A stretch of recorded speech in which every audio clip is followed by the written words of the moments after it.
Shalom semuanya, selamat datang di materi kita selanjutnya, yaitu gerak part kedua. Nah, di sini kita akan langsung masuk kepada materi kita, yaitu gerak parabola dan juga gerak melingkar. Oke, jadi gerak parabola itu sebenarnya merupakan gabungan dari gerak lurus beraturan dan juga gerak lurus berubah beraturan. Coba ingat-ingat lagi, GLB itu memiliki apa? Kecepatan yang konstan, sedangkan GLBB memiliki percepatan yang konstan. Oke, jadi ini sekadar perbedaan dari GLB sama GLBB, yang mana GLB itu memiliki kecepatan yang konstan, sedangkan GLBB itu memiliki percepatan, yang mana itu tuh ada V0, kecepatan mula-mula, dan VT itu berubah secara beraturan setiap satuan waktu, atau kalau kalian ingat A itu sama dengan VT kurangin V0 per T. Nih, itu yang membedakan GLB dan GLBB. Oke, jadi sebenarnya ada dua konsep penting sebelum kalian memahami yang namanya gerak parabola. Sebelum kalian tahu asal-asal rumus itu dari mana. Nah, ini adalah konsep yang pertama, yang mana parabola itu adalah gabungan dari GLB plus GLBB. Jadi ketika misalnya bola di sini dilambungkan di sini, nah itu kan nanti akan membentuk sudut sebesar alfa di sini. Nah, nanti akan membentuk sumbu X dan sumbu Y. Nah, yang mana pada sumbu X itu mengalami gerak lurus beraturan, pada sumbu Y itu mengalami gerak lurus berubah beraturan. Konsep yang pertama, parabola itu merupakan hasil penjumlahan dari GLB dan GLBB. GLB terjadi pada sumbu X dan GLBB terjadi pada sumbu Y. Bagaimana dengan konsep yang kedua? Konsep yang kedua itu adalah di sini katanya T13 itu akan sama dengan T3 sampai dengan 5. Yang mana T dari bola naik sampai ke titik tertinggi sampai ke sini itu akan sama dengan dari titik tertinggi sampai ke bawah.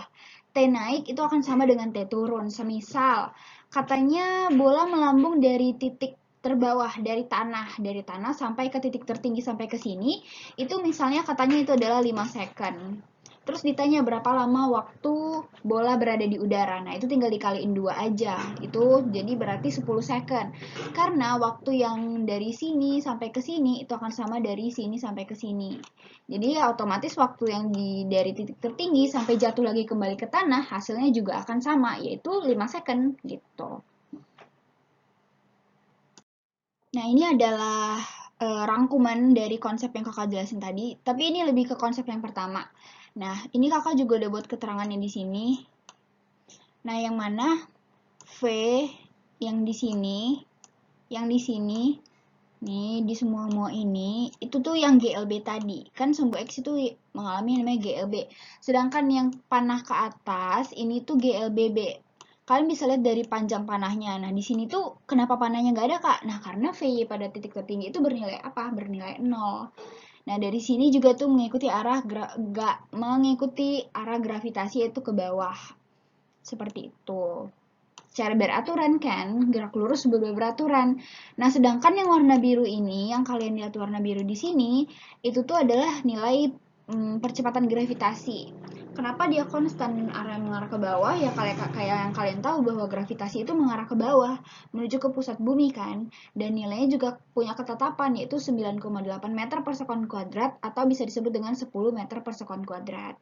Nah, ini adalah salah satu website yang kakak ambil dari Physics Classroom, itu dipergunakan oleh kakak-kakak kohort 2019 untuk praktikum mekanika online pada semester lalu gitu.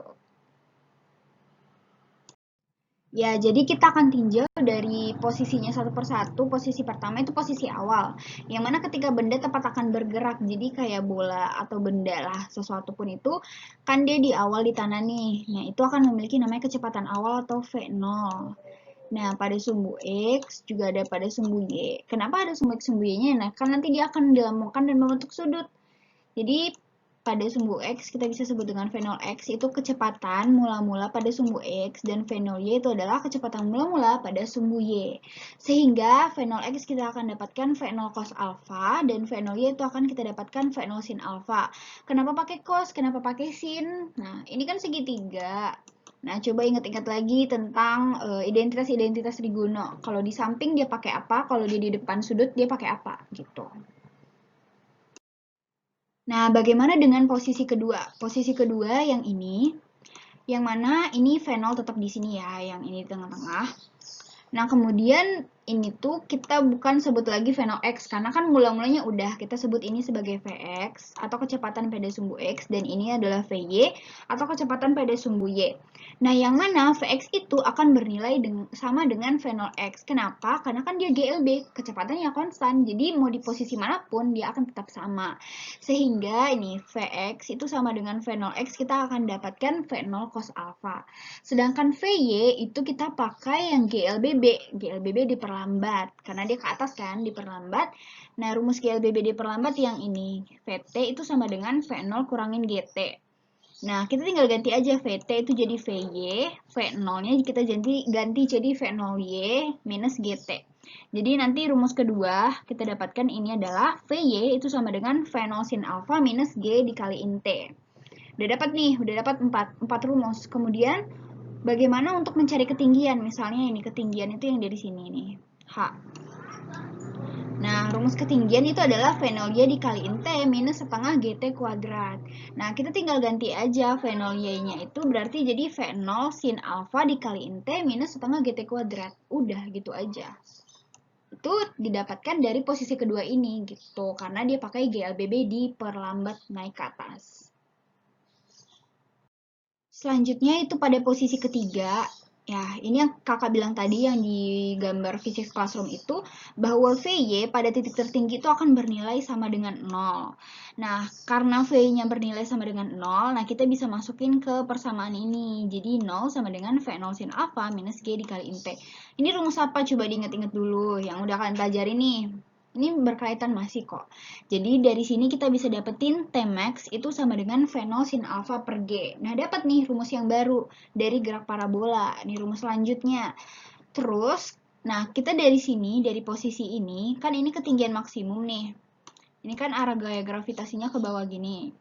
Nah, jadi kita bisa pakai rumus yang ini. Vt kuadrat itu sama dengan V0 kuadrat dikurangin 2GH. Nah, yang mana Vt kuadrat itu kan kecepatan akhir. Nah, kecepatan akhirnya yang kita dapetin tadi itu adalah Vy.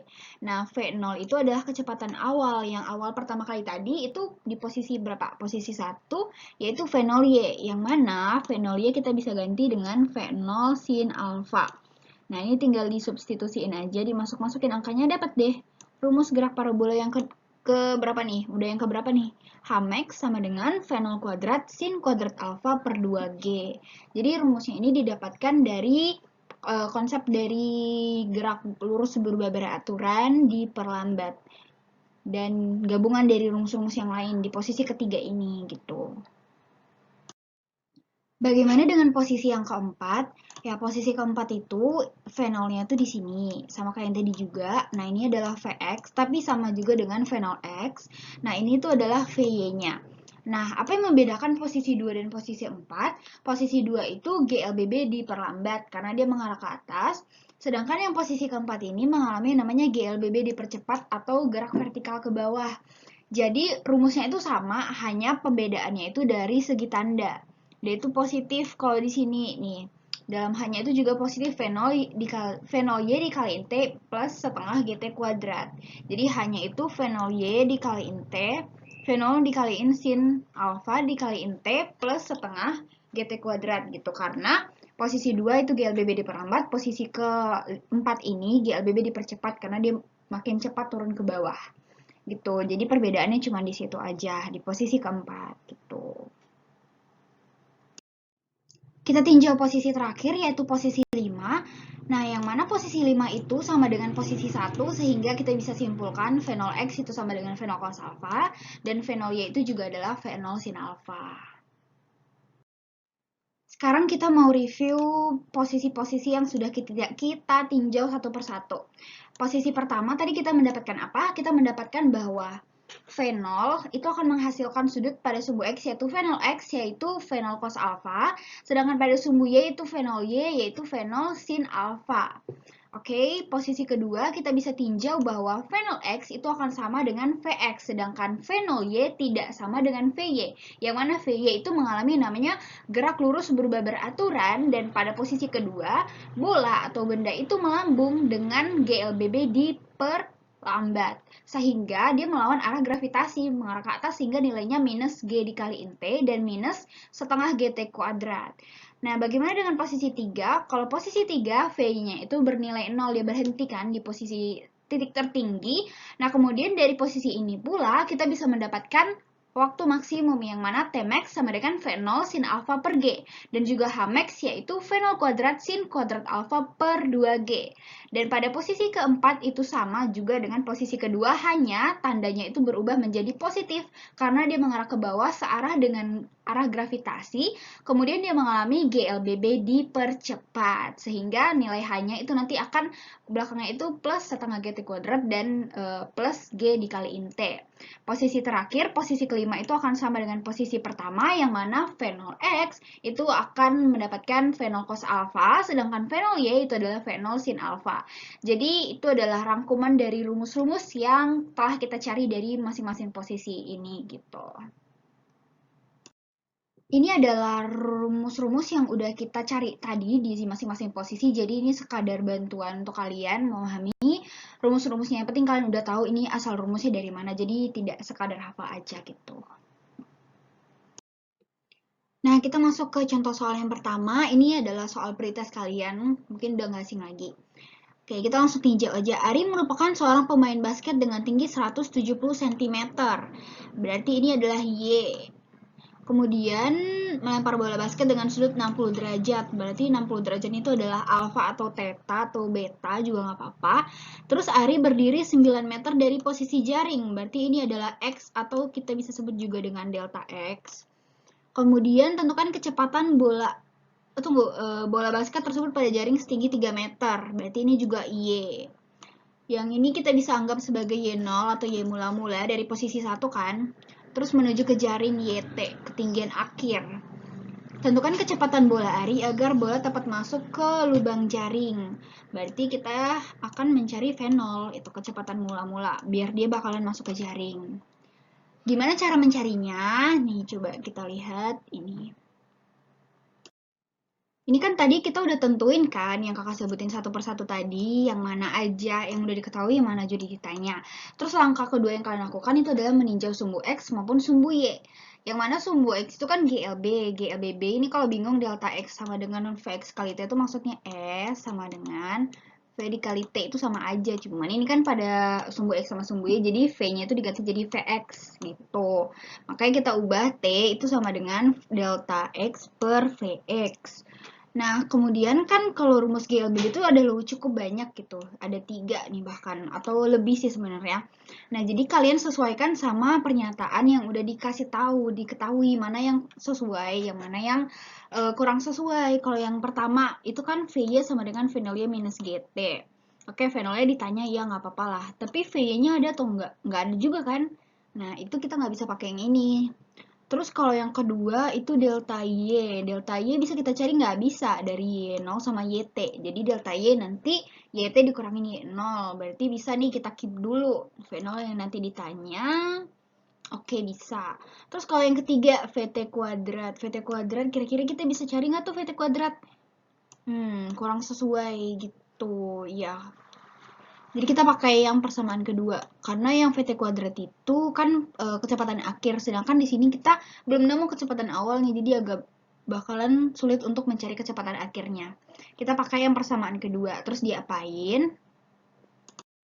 Lalu kita substitusikanlah persamaan kedua dan persamaan ke satu. Jadi dimasukin aja. Tadi kan T sama dengan ini delta X per Vx. Jadi kita masukin aja ke persamaannya. Nah, ini V0Y kita ganti jadi V0 sin alpha, Vx kita ganti jadi V0 cos alpha. Delta X-nya tetap kan? Dikurangin setengah G dikaliin delta X per Vx kuadrat. Oke, ini sebenarnya cara matematika sih dari sini sampai ke bawah, sampai kalian bisa dapetin nih, Vx itu akan hampir sama dengan atau mendekati 5,32 meter per sekon. Tapi ini belum selesai karena yang ditanya itu adalah V0. Oke, kalau misalnya ini udah dikasih tahu Vx, berarti kita bisa pakai konsep apa? Yang V0x kan, berarti gimana dong? Jadi gini, berarti Vx sama dengan V0 cos alpha. Nah, ini di posisi berapa nih tadi? Posisi 1 kita dapetin konsep ini. Begitupun posisi seterusnya juga bakal berlaku. Konsep GLB yang mana Vx-nya tadi kita udah dapat 5,32. V0-nya yang ditanya, cos alfa cos dari 60. Cos 60 setengah dapet deh. Ini adalah jawabannya. V0 itu akan hampir sama dengan 10,65 meter per second. Oke, itu adalah jawaban dari pretest kalian gitu. Jadi ini coba kalian pelajari baik-baik. Siapa tahu nanti keluar lagi di post-test gitu. Kalau yang ini tuh soal latihan soal bakal jadi tugas wajib kalian. Begitupun yang ini. Jadi untuk gerak parabola itu ada 3 soal. 3 soal yang harus kalian kerjakan. Sekarang kita masuk ke bagian kedua, yaitu tentang gerak melingkar. Jadi ada 3 topik yang akan kita pelajari. Yang pertama itu adalah gerak melingkar beraturan, kemudian hubungan roda-roda, dan gerak melingkar berubah beraturan.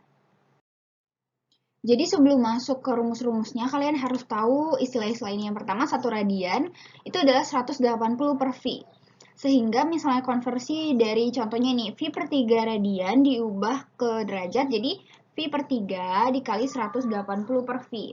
Nanti kalian akan dapat hasilnya adalah 60 derajat. Kemudian 1 derajat itu nilainya V per 180 radian. Nah, sehingga untuk memindahkan nih dari 30 derajat diubah ke radian tinggal 30 dikali V per 180. Sehingga kalian akan dapat hasil V-nya itu V per 6 radian.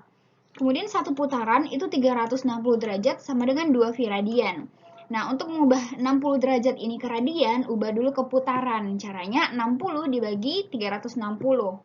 Itu nanti akan didapatkan 1/6 putaran. Nah, 1/6 itu dikali lagi sama 2V. 1/6 dikali 2V, nanti kalian akan dapat hasilnya itu adalah V per 3 radian. Ya, V per 3 ya. Terus 1/4 putaran, nah kalau 1/4 putaran itu langsung dikaliin aja ke 2V. 1/4 dikali 2V itu dapat nanti V per 2. Kemudian kalau 1/4 putaran diubah ke derajat berarti langsung 1/4 dikaliin 360, jadi 1/4 putaran itu adalah 90 derajat. Kemudian yang terakhir itu adalah RPM. RPM itu adalah putaran tiap menit. Jadi misalnya 20 RPM, putaran tiap menit mau diubah ke radian per sekon. Nah, putaran ini 20 diubah ke radian. Pertama putaran diubah ke radian. Itu dikali 2V, 1 putaran 2V radian per menit. 1 menit kan 60 detik per 60 gitu. Jadi 20 dikali 2V per 60, nanti dapatlah hasilnya itu adalah 2V per 3 radian. 2V per 3 radian. Nah, bagaimana dengan 20 RPM?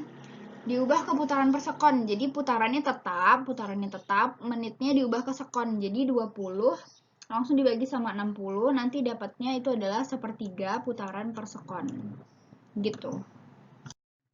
Jadi apa itu gerak melingkar? Nah, jadi gerak melingkar ini merupakan gerak yang terjadi pada lintasan berbentuk lingkaran dengan kecepatan yang tetap. Nah, jadi di dalam gerak melingkar ini juga terdapat namanya gaya sentripetal, kemudian ada percepatan sentripetal, kemudian nanti juga ada percepatan tangensial dan yang lainnya kita akan bahas pada slide berikutnya. Jadi yang pertama perlu kalian ketahui dalam GMB yaitu ada namanya frekuensi dan juga periode. Jadi frekuensi itu adalah jumlah putaran dalam waktu 1 second, F itu 1 per T atau N per T, sedangkan periode itu kebalikan dari frekuensi, yang mana periode itu waktu yang diperlukan benda untuk mengelilingi satu lingkaran. Jadi jangan kebalik. T sama dengan 1 per F dan T itulah T kecil per N, waktu gitu. Kemudian ada juga istilah namanya panjang lintasan dan sudut tempuh, yang mana panjang lintasan oleh gerak melingkar itu merupakan garis lengkung atau busur atau lingkaran. Busur tuh kayak yang kayak gini gitu, busur. Terus untuk mencari panjang lintasan kita bisa gunakan S sama dengan V dikaliin T. Sedangkan sudut tempuh itu adalah besar sudut yang ditempuh oleh gerak melingkar. Ini adalah tetanya, ini adalah jari-jarinya. Ini kemudian sudut tempuh itu bisa dipakai dari rumus kecepatan sudut dikaliin waktu tempuh θ sama dengan omega dikaliin T. Sedangkan sudut tempuh itu bisa didapatkan dari panjang busur dibagi jari-jari. Ini panjang busur misalnya di sini ada S. Panjang busur dibagi jari-jari S per R. Seperti itu. Kemudian yang terakhir itu adalah kelajuan linear dan kecepatan sudut. Kelajuan linear itu adalah V dengan satuan meter per sekon, sedangkan kecepatan sudut itu adalah ini omega dengan satuan radian per sekon. Yang mana V didapatkan dari 2 VR per T periode, sehingga V bisa pakai dua rumus, 2 VR per T periode sama dengan 2 VR dikaliin F frekuensi. Kemudian omega itu sama dengan 2 V per T, yang mana T juga kita bisa ganti jadi 1 per F, sehingga omega sama dengan 2 V per T atau 2 V per F. Kemudian dari kedua hubungan tersebut kita bisa dapatkan rumus kelajuan linear, yang mana V sama dengan omega dikaliin R.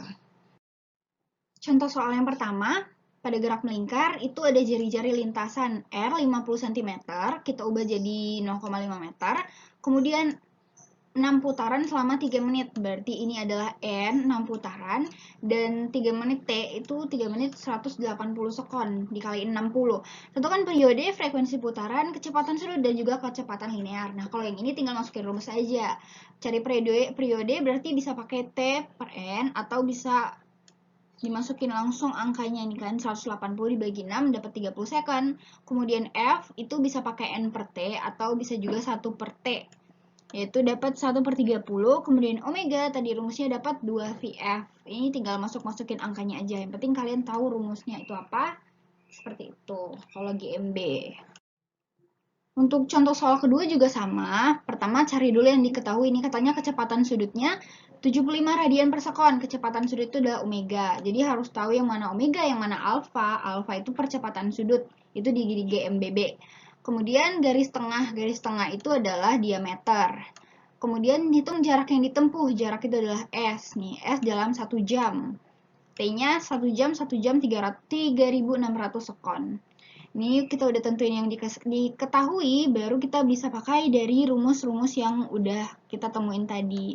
Jadi ini kombinasi dari rumus-rumusnya, jadi kalian pahami rumus-rumusnya apa aja, tinggal dimasukin aja angkanya, dianalisa gitu. Sehingga nanti theta itu omega dikaliin T, omeganya kan udah ketemu 75 radian per sekon, masukin T-nya 3600, dapatlah tetanya 270.000 radian per sekon. Kemudian katanya kan ditanya itu jarak, jadi langsung pakai aja rumus yang S sama dengan theta dikaliin R. Sehingga dapatlah S-nya itu adalah 108.000 meter. Selanjutnya kita masuk kepada hubungan roda-roda. Jadi sebelumnya bentar ya, aku gambar dulu. Anggap ini lingkaran lah gitu. Nah, terus di tengah-tengah ini itu adalah omega. Nah, sedangkan di sini itu adalah jari-jari. Jadi misalnya sesuatu yang berputar gitu, membentuk lingkaran. Nah, ketika dia berputar, misalnya arah seperti ini, mengikut arah seperti ini, nah itu akan ada yang namanya elemen kecepatan di sini, V. Yang mana V itu akan selalu tegak lurus dengan yang namanya R. Atau kalian ingat ini, V sama dengan omega dikaliin R. Nah, jadi ketika suatu benda yang berputar seperti itu, nah elemen yang di tengah itu adalah kecepatan sudut. Kemudian yang ada di ujung ini itu adalah kecepatan linear. V, kecepatan sudut yang satuannya radian per sekon, kemudian V, itu adalah kecepatan linear. Nah, ini tuh berkaitan sama hubungan roda-roda. Nih, kayak yang hubungan yang pertama itu adalah roda dipasang sepusat atau satu sumbu, yang mana di tengah-tengah seperti ini. Nah, yang di tengah-tengah tadi itu ada unsur yang namanya omega, kecepatan sudut, sehingga omega 1 itu akan sama dengan omega 2, sedangkan V1 itu tidak akan sama dengan V2, karena V itu ada di ujung sini kan, di ujung sini atau di ujung mana lah itu gitu. Nah, kemudian untuk yang kedua itu adalah pada dua roda yang bersinggungan. Yang mana pada ujungnya ini ketemu kayak gitu. Kayak yang kakak bilang tadi, kalau di ujung ini ada namanya kecepatan linear. Sehingga V1 itu akan sama dengan V2. Yang mana omega 1 dikali R1 akan sama dengan omega 2 dikali dengan R2. Yang ketiga itu dihubungkan dengan sabuk. Nah, kalau dihubungkan dengan sabuk kayak gini, kan ujung-ujungnya juga kena sama titik-titiknya itu. Sehingga kita bisa gunakan juga V1 itu sama dengan V2, dan omega 1 tidak sama dengan omega 2, karena titik temu porosnya itu tidak ketemu seperti itu. Sehingga omega 1 itu dikaliin R1 akan sama dengan omega 2 dikali dengan R2 gitu. Jadi dari situ kenapa dia bisa sama V1 dan omega 1, omega 2-nya bisa sama kayak gitu. Contoh soal, 3 buah roda berputar dihubungkan seperti gambar berikut.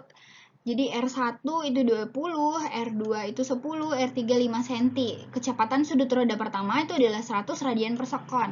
Roda pertama, nah tentukan kecepatan sudut roda ketiga. Kita tentuin dulu hubungan roda 1 dan roda 2. Itu sepusat yang mana omega di tengah, sehingga omega 1 akan sama dengan omega 2. Kemudian hubungan roda 1 dengan roda 3 itu apa? Yang mana ujung-ujungnya ini ketemu, berarti V-nya yang sama. V1 akan sama dengan V2. Nah, berdasarkan yang udah dikasih tahu tadi, kan omega 1 itu sama dengan omega 2, sehingga 100 radian per sekon. Sehingga V1 dengan V3 itu bisa kita langsung cari dengan rumus omega 1 dikali R1 akan sama dengan omega 3 dikaliin R3. Selebihnya, kalian tinggal masukin angka dan dari perhitungan akan didapatkan besar omega 3 itu adalah 400 radian per second gitu. Pada gerak melingkar itu juga ada yang namanya gaya sentripetal, yang mana gaya sentripetal itu gaya yang menyebabkan timbulnya percepatan sentripetal. Nih, kita bisa lihat dari gambar ini bahwa arah dari gaya sentripetal dan percepatan sentripetal itu searah yang mana menuju ke pusat lingkaran. Nah, untuk mencari gaya sentripetal tersebut, kita bisa pakai Fs sama dengan M dikaliin AS. AS kita bisa sederhanakan menjadi V kuadrat per R, ini rumus yang kedua. Kemudian V kuadrat per R kita bisa dapatkan M dikali omega kuadrat dikaliin R. Omega kuadrat dikaliin R itu kita dapatkan dari V sama dengan omega dikaliin R. Jadi nanti kan berarti V dikuadratin, jadi omega kuadrat dikaliin, omega kuadrat dikaliin R kuadrat. R-nya kan dicoret tuh, nanti coret 1. Jadi tinggal Fs sama dengan M dikali omega kuadrat dikaliin R. Gitu. 3 rumus dari gaya sentripetal. Ya, jadi tidak hanya percepatan sentripetal tadi. Nah, sentripetal kan itu tadi yang mengarah ke pusat, menuju ke pusat lingkaran. Tapi kalau percepatan sudut itu penambahan kecepatan sudut per selang waktu. Jadi setiap satuan waktu, sedangkan percepatan tangensial itu percepatan yang menyinggung atau bisa dibilang dia tegak lurus terhadap percepatan sentripetal. Jadi ini tuh percepatan tangensialnya yang menyinggung tadi, menyinggung lingkaran. Kemudian sentripetal itu yang menuju ke pusat. Nah, jadi ini kayak ada vektor gitu untuk mencari A total. Jadi kalau misalnya ditanya percepatan total, itu kita menjumlahkan dari A tangensial dikuadratin ditambahin A sentripetal dikuadratin. Nah, ini juga adalah rumus-rumus dari percepatan-percepatan sentripetal tersebut gitu. Kalian tinggal gunakan sesuai dengan apa yang ditanya dalam soal. Selanjutnya kita masuk ke GMBB. Jadi GMBB itu sebenarnya hampir mirip dengan GLBB. Variabel-variabelnya aja yang beda. Yang mana GLBB itu kan mengalami namanya percepatan yang tetap, sedangkan GMBB baik itu dipercepat maupun diperlambat itu memiliki yang namanya alfa atau percepatannya yang tetap. Coba ini kayak yang kakak bilang tadi, yang mana tangensial, percepatan tangensial itu yang bersinggungan dengan lingkaran. Kemudian ini tadi ada delta omega. Delta omega itu yang ada di pusat lingkaran. Kemudian ini adalah alfa. Nah, alfa yang memiliki percepatan yang tetap, percepatan sudut. Satuannya radian per sekon kuadrat.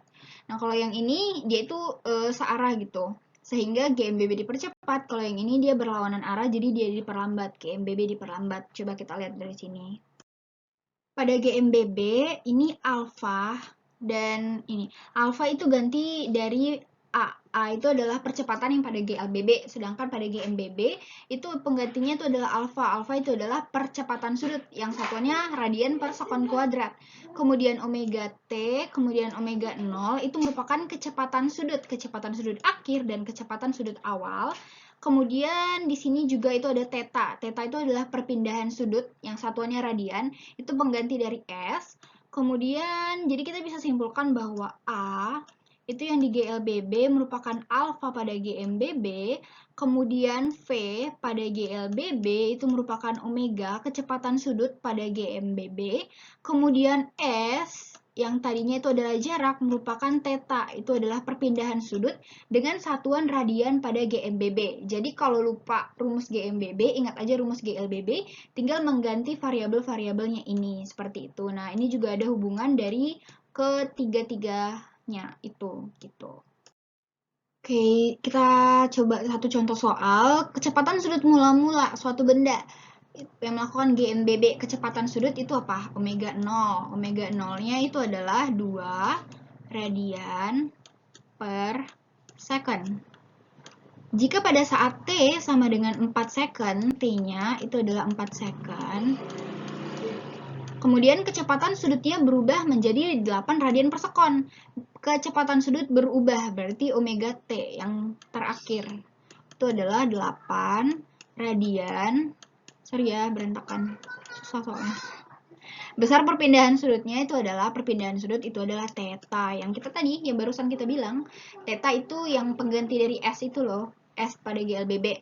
Nah, ini kita tinggal kombinasikan aja rumus-rumus yang udah ada. Itu ada rumus omega T sama dengan omega 0, tambahin alfa dikaliin T.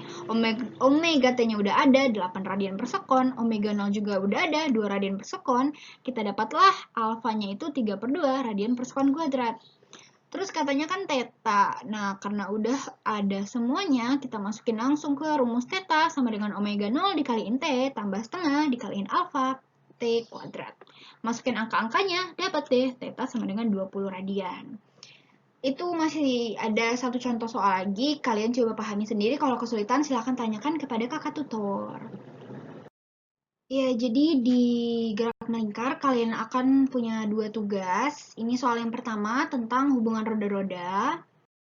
Kemudian ini yang kedua, itu jadi dari gerak parabola sama gerak melingkar itu ada 5 soal yang harus kalian kerjakan. Kalau yang ini itu tuh dari yang GMBB gitu, pakai rumus yang GMBB. Kalau bingung silahkan tanya ke kakak tutor. Oke, materi kita udah selesai. Jangan lupa kerjain tugas wajibnya. Ada 5 soal dari gerak part 1, 5 soal dari gerak part 2. Dikumpul di Google Classroom seperti biasa, due date-nya pukul 6 WIB. Kalau kesulitan, silahkan tanya kakak tutor. Bila perlu, adakan sesi sinkronos. Oke, semangat semuanya. Tuhan Yesus memberkati.